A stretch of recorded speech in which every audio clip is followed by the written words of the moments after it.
Computer definition for all grades. Grade 1 to 2, a computer is a special machine that can help you do lots of things, like play games, watch videos, draw pictures, learn new things, talk to friends and family. It's like a magic box that can do almost anything you ask it to.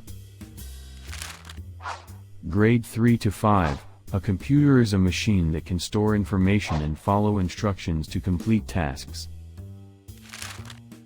It has different parts that work together to do this, like a brain, called a central processing unit or CPU, that thinks and does calculations,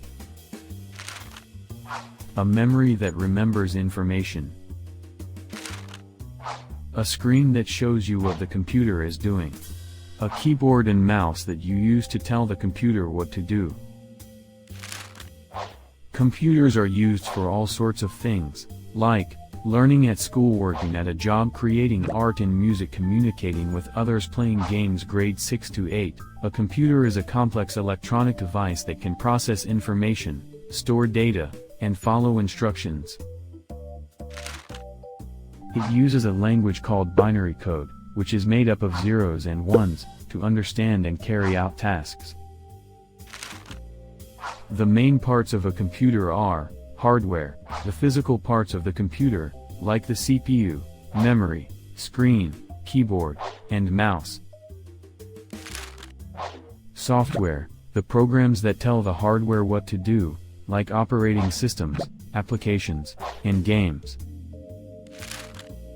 Computers are used in almost every part of our lives, from education and entertainment to communication and business. They are constantly evolving and becoming more powerful and versatile.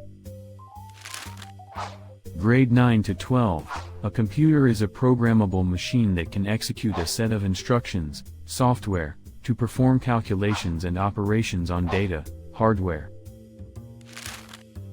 It is a complex system that involves many different components working together, including central processing unit, CPU, the brain of the computer, responsible for executing instructions and performing calculations. Memory, RAM, stores data that the CPU is currently using. Storage, hard drive, SSD, stores data permanently. Thanks for watching.